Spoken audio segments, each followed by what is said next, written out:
ನೂಲಿ ಚಂದಯ್ಯನವ್ರು ಅಂತ ಆಗಿ ಹೋಗಿದ್ದಾರೆ. ಬಸವಾದಿ ಶಿವಶರಣರ ಕಾಲದೊಳಗೆ ಅವರೇನು ಭಾಳ ದೂರಿನವರಲ್ಲ. ಇಲ್ಲೇ ವಿಜಯಪುರ ಜಿಲ್ಲಾದೊಳಗೆ ಶಿವಣಿಗೆ ಅಂತದ, ಸಿಂದಗಿ ತಾಲೂಕದೊಳಗೆ. ಆ ಶಿವಣಿಗೆ ಒಳಗೆ ಹುಟ್ಟಿ ಬೆಳೆದವರು. ಮುಂದೆ ಬಸವಾದಿ ಶಿವಶರಣರ ಒಂದು ಪ್ರಭಾವಕ್ಕೆ, ಕೀರ್ತಿ ವಾರ್ತೆಗೆ ಒಳಗಾಗಿ ಅವರು ಏನು ಮಾಡಿದರು, ಕಲ್ಯಾಣಕ್ಕೆ ಹೋದರು. ಕಲ್ಯಾಣಕ್ಕೆ ಹೋಗಿ ಅಲ್ಲಿ ತ್ರಿಪುರಾಂತಕ ಕೆರೆ ಅಂತದ, ಸಾವಿರಾರು ಎಕರೆ. ಅಂದಿನ ಕಾಲಕ್ಕೆ 900 ವರ್ಷದಿಂದ, ಈಗ ಅಷ್ಟು ಭೂಮಿ ಇಲ್ಲದು, ಸಾವಿರಾರು ಎಕರೆ ದೊಡ್ಡದಾಗಿರತಕ್ಕಂಥ ಒಂದು ಕೆರೆ. ಅದ ಕೆರೆ ಒಳಗನ ಅಂಬಿಗರ ಚೌಡಯ್ಯನವರು ದೋಣಿ ಸಾಗಿಸ್ತಿದ್ರು. ಈ ಕಡೆ ದಡದಿಂದ ಆ ಕಡೆ ದಡಕ್ಕೆ ಜನಗಳನ್ನು ಒಯ್ದು ಬಿಡುತ್ತಿದ್ರು ದೋಣಿ ಒಳಗೆ ಕೂಡಿಸ್ಕೊಂಡು. ಅದ ಕೆರೆ ಸುತ್ತಮುತ್ತ ಏನು ಮೆದೆ ಹುಲ್ಲು ಅಂತ ಬೆಳೆದಿರ್ತಿತ್ತು.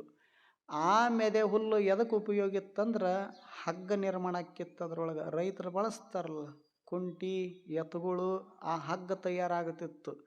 ಆ ಮೆದೆ ಹುಲ್ಲನ್ನು ಇವರು ದಿನಂಪ್ರತಿ ಕೊಯ್ಕೊಂಡು ಬಂದು ಹಗ್ಗ ಹೊಸದು, ಕಣ್ಣಿ ಹೊಸದು ಏನು ಮಾಡ್ತಿದ್ರು, ಕಲ್ಯಾಣ ಪಟ್ಟಣದೊಳಗೆ ಮಾರಾಟ ಮಾಡಿ ಅದರಿಂದ ಬಂದ ಸಂಪತ್ತಿನೊಳಗೆ ಏನು ಮಾಡ್ತಿದ್ರು, ಜಂಗಮ ದಾಸೋಹವನ್ನು ಮಾಡ್ತಿದ್ರು. ಈಗ ಹೆಂಗೆ ತಮ್ಮೆಲ್ಲರಿಗೂ ಪ್ರಸಾದ ಮಾಡಿಸ್ತಾರಲ್ಲ, ಹಿಂಗೆ ಜಂಗಮಗರಿಗೆ ಆರೋಗಣೆ ಮಾಡಿಸ್ತಿದ್ರು, ದಾಸೋಹ ಮಾಡಿಸ್ತಿದ್ರು. ಯಾರು? ನೂಲಿ ಚಂದಯ್ಯನವರು. ದಿನಂಪ್ರತಿ ಹುಲ್ಲು ಕೊಯ್ಯಕ್ಕೆ ಹೋಗ್ತಿದ್ರು, ಹಗ್ಗ ನಿರ್ಮಾಣ ಮಾಡ್ತಿದ್ರು, ಕಲ್ಯಾಣ ಪಟ್ಟಣದೊಳಗೆ ಮಾರಾಟ ಮಾಡ್ತಿದ್ರು, ಬಂದ ಸಂಪತ್ತಿನೊಳಗೆ ದಾಸೋಹ ನಡೆಸ್ತಿದ್ರು. ಇದು ಅವರ ಜೀವನದ ಕ್ರಮ. ಮತ್ತು ಕಾಯಕವನ್ನು ಹಿಂಗೆ ಮಾಡ್ತಿದ್ರಲ್ಲ, ಪ್ರಾಮಾಣಿಕತನದಿಂದ ಮಾಡ್ತಿದ್ರು, ಸತ್ಯ ಶುದ್ಧ ಭಾವದಿಂದ ಮಾಡ್ತಿದ್ರು ಶರಣರು. ಒಂದು ದಿವಸ ಯಥಾ ಪ್ರಕಾರ ಹುಲ್ಲು ಕೊಯ್ಬೇಕಂತ ಹುಲ್ಲು ಕೊಯ್ಯಾಕೆ ಬಂದರು. ಅದು ಕಾಯ್ಕ ಮಾಡುವಾಗ ಏನಾಯಿತು, ಲಿಂಗಿತ್ತಲ್ಲ ಅಂಗದ ಮ್ಯಾಲ, ಲಿಂಗ ಕೆಳಗೆ ಬಿತ್ತು. ಬಿದ್ದು ಕೂಡ್ಲೇನ ಅವ್ರಿಗೆ ಆಶ್ಚರ್ಯ ಆಯ್ತು. ಯಾರಿಗೆ? ನೂಲಿ ಚಂದಯ್ಯನವ್ರಿಗೆ. ನಾನರ ಕಾಯಕದೊಳಗೆ ಮಗ್ನಾಗೀನಿ, ಕಾಯಕದೊಳಗೆ ಮೈ ಮರೆತೀನಿ, ನನ್ನ ಲಕ್ಷ್ಯ ಇರೋದೆಲ್ಲ ಕಾಯಕದ ಮೇಲೆ.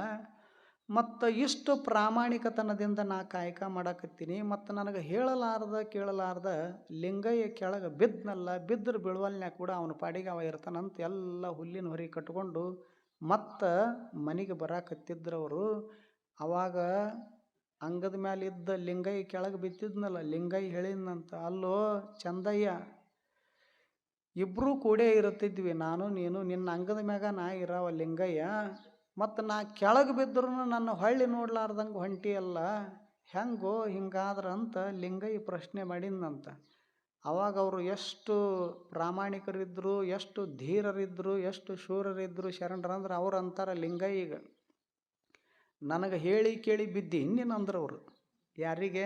ಯಾವ ಲಿಂಗ ಪರಮಾತ್ಮಂತ ಪೂಜೆ ಮಾಡ್ತೀವಲ್ಲ ಆ ಲಿಂಗಯ್ಯ ಕೇಳಿದ್ರು, ಬೀಳುವಾಗ ನಾನು ಕೇಳಿ ಬಿದ್ದೇನು ಬೀಳ್ತೀನಿ ಅಂತ, ನಿನ್ನ ಪಾಡಿಗೆ ನೀ ಬಿದ್ದಿ, ನೀ ಅಲ್ಲೇ ಇರು, ನಾ ಹೊಂಟೆ ಅಂತ ಹೊಂಟ್ರವರು. ಅವಾಗ ಲಿಂಗಯ್ಯ ಅಂತಂತ, ಯಾಕಂತಂದ್ರೆ ಅವರು ತನು ಮನ ಭಾವ ಎಲ್ಲವೂ ಪರಿಶುದ್ಧಿದ್ದವು. ಅಂದ್ರೆ ದೇವರ ನಮ್ಮ ಭಾವವನ್ನು, ನಮ್ಮ ಭಕ್ತಿಯನ್ನು ನೋಡಿ ದೇವರು ನಾವಿದ್ದಲ್ಲಿಗೆ ಬರ್ತೀನಿ ಅನ್ಬೇಕು ಹೊರತು ದೇವರಿದ್ದಲ್ಲಿಗೆ ನಾ ಬರ್ತೀನಿ ಅಂತ ಭಕ್ತ ಅಂದ್ರೆ ಅದು ಪರಿಪೂರ್ಣ ಭಕ್ತಿ ಆಗೋದಿಲ್ಲ. ಅದಕ್ಕಿಲ್ಲಿ ಪರಿಪೂರ್ಣ ಭಕ್ತಿವಂತರಿದ್ರವರು ಶರಣರು. ಅದು ಲಿಂಗಯ್ಯ ಅನ್ನಂತ, ನೋಡು ಹಂಗೆ ಮಾಡಬೇಡ, ನಾನು ಬಿಟ್ಟು ಹೋಗಬೇಡ, ನಾನು ಬರ್ತೀನಿ, ಕರ್ಕೊಂಡು ಹೋಗು ಅಂತಂತದ ಲಿಂಗಯ್ಯ. ಅಂದ್ರೆ ಹೆಂಗೆ ಬದುಕಿರ್ಬೇಕಂತ ಅವರು ಶರಣರು. ಅವಾಗ ಅವರು ಒಂದು ಕರಾರ ಮಾಡ್ತಾರೆ, ಈಗೇನು ಬಿದ್ದಿದಿ, ಇನ್ನೊಮ್ಮೆ ಹಿಂಗೆಲ್ಲರ ಬಿದ್ದ ನೋಡು ಎಚ್ಚರಿರು. ಯಾರಿಗೆ? ದೇವರಿಗೆ. ಭಾಳ ಎಚ್ಚರಿರ್ಬೇಕಂದ್ರಂತ. ಆಯ್ತಪ್ಪ, ಇದು ಒಮ್ಮೆ ತಿಳಿಲಾರ್ದಕ್ಕೆ ಬಿದ್ದೀನಿ, ಇನ್ನೊಮ್ಮೆ ಹಂಗೆ ಮಾಡೋದಿಲ್ಲ, ಕರ್ಕೊಂಡು ಹೋಗು ನಾನು ಆರಾಮ. ನಿನ್ನ ಬಳಿ ಇದ್ನಂದ್ರೆ ಏನು ಮಾಡ್ತಿ, ಮಜ್ಜನ ಮಾಡಿಸ್ತಿ, ನನಗೆ ಮಸ್ತಾಗಿ ಸ್ನಾನ ಮಾಡಿಸ್ತಿದ್ದಿ, ನನಗೆ ನೈವೇದ್ಯ ರೂಪದೊಳಗೆ ಉಣಿಸ್ತಿದ್ದಿ, ತಿನ್ನಿಸ್ತಿದ್ದಿ, ನಿನ್ನ ಪ್ರಾಣದಕ್ಕಿಂತನೂ ನಾನಾ ಪ್ರಾಣ ಅಂತ ಪ್ರೇಮ ಮಾಡ್ತಿದ್ದಿ, ನಿನ್ನ ಬಿಟ್ಟು ನಾ ಹೆಂಗಿರ್ಲೋ, ನನ್ನ ಕರ್ಕೊಂಡು ಹೋಗೋ, ಹಂಗೆ ಮಾಡಬೇಡ ಅಂತ ಸೋತು ಹೇಳಿತಂತದ ಲಿಂಗಯ್ಯ. ಕರ್ಕೊಂಡು ಹೋಗ್ತೀನಿ, ಆದರೆ ಬಿದ್ದ ತಪ್ಪಿಗೆ ನಾವೊಂದು ಕರಾರು ಮಾಡ್ತೀನಿ, ಅದನ್ನು ಪಾಲನೆ ಮಾಡ್ಬೇಕಂದ್ರಂಥವ್ರು ಚಂದಯ್ಯನವರು. ಏನು ಹೇಳ್ತಿ ಹೇಳು, ನಾ ಮಾಡ್ತೀನಿ ಅಂದ್ರಂಥವ್ರು. ಯಾರು? ಲಿಂಗಯ್ಯ. ಅವಾಗ ಚಂದಯ್ಯನವ್ರು ಅಂದ್ರಂತ, ನೋಡು ದಿನಂಪ್ರತಿ ಮೆದೆ ಹುಲ್ಲನ್ನು ಕೊಯ್ದು ಹಗ್ಗ ನಿರ್ಮಾಣ ಮಾಡಿ ಕಲ್ಯಾಣ ಪಟ್ಟಣದೊಳಗೆ ನಾ ಮಾರ್ಕೊಂಡು ಬರ್ತಿದ್ನಲ್ಲ, ನನ್ನ ಕೆಲಸ ನೀ ಮಾಡ್ಬೇಕಂದ್ರಂಥವ್ರು. ಅಂದ್ರೆ ಹಗ್ಗದ ಕಣ್ಣಿ ನೀನ ಕಲ್ಯಾಣ ಪಟ್ಟಣಕ್ಕೆ ಹೋಗಿ ನಾ ಎಲ್ಲ ಹೊಸದು ಕೊಡ್ತೀನಿ, ಹಗ್ಗ ತಯಾರು ಮಾಡಿ ಕೊಡ್ತೀನಿ, ನೀ ಎಲ್ಲ ಕೊಳ್ಳಾಗ ಬಗಲಾಗ ಹಾಕ್ಕೊಂಡು ಏನು ಮಾಡ್ಬೇಕು, ಪಟ್ಟಣದೊಳಗೆ ಒಯ್ದು ಮಾರ್ಕೊಂಡು ಬರ್ಬೇಕು. ಇದನ್ನು ಮಾಡ್ತಿದ್ದೆ ಅಂದ್ರೆ ನನ್ನ ಕೂಡ ಬಾ, ಇರಲಿಲ್ಲ ಅಂದ್ರೆ ನೀನು ಅಲ್ಲೇ ನಾನು ಇಲ್ಲೇ ಅಂದ್ರಂತ. ಆಯ್ತಪ್ಪ ನೀ ಹೇಳ್ದಂಗೆ ಕೇಳ್ತೀನಿ, ಇದು ಒಂದು ಸಲ ತಪ್ಪು ಮಾಡಿಬಿಟ್ಟಿನಿ, ಆಯಿತು ನಿನ್ನಂಗೆ ಆಗಲಿ ಮಾರ್ಕೊಂಡು ಬರ್ತೀನಿ ಅಂದ. ಯಾರು? ಲಿಂಗಯ್ಯ. ಮುಂದೆ ಕರ್ಕೊಂಡು ಬಂದ್ರವ್ರು. ಕರ್ಕೊಂಡು ಬಂದು ಹಗ್ಗ ಹೊಸದು ಕಣ್ಣಿ ಹೊಸದು ಎಲ್ಲ ತಯಾರು ಮಾಡಿ ಲಿಂಗಯ್ಯಗೆ ಹೇಳಿದ್ರಂತ, ಒಯ್ದು ಮಾರ್ಕೊಂಡು ಬಾ ಕಲ್ಯಾಣ ಪಟ್ಟಣದೊಳಗೆ. ಅವರು ಹೋಗೋರು, ಮಾರ್ಕೊಂಡು ಬರೋರು, ಮಾರಿದ ಸಂಪತ್ತು ನೂಲಿ ಚಂದಯ್ಯನವ್ರ ಕೈಯಾಗ ತಂದು ಕೊಡೋರು. ಹೀಗೆ ನಡೆದಿತ್ತು ಸ್ವಲ್ಪ ದಿವಸ. ಒಂದು ದಿವಸ ಏನಾಯಿತು ಅಂತ ಕೇಳಿದ್ರೆ, ಇವರು ಹಗ್ಗ ಕಣ್ಣಿ ಮಾರಾಟ ಮಾಡೋಕೆ ಹೊರಟಿದ್ರಲ್ಲ ಲಿಂಗಯ್ಯ, ಹೋಗುವಾಗ ಎದುರುಗಡೆಗೆ ಒಂದು ದಿವಸ ಬಸವಣ್ಣವ್ರು ಬರ್ತಾರೆ. ಬಸವಣ್ಣವ್ರು ಬಂದು ಲಿಂಗಯ್ಯಗ ಕೇಳ್ತಾರೆ, ಈ ಹಗ್ಗ ಕಣ್ಣಿ ಎಲ್ಲಿಗೆ ತೊಗೊಂಡು ಹೊಂಟಿದೆ ಅಂತ ಕೇಳ್ತಾರೆ. ಇಲ್ಲ ಪಟ್ಟಣಕ್ಕೆ ತೊಗೊಂಡೋಗಿ ಶಹರಕ್ಕೆ ಮಾರ್ಕೊಂಡು ಬರ್ತೀನಿ ಅಂದರು.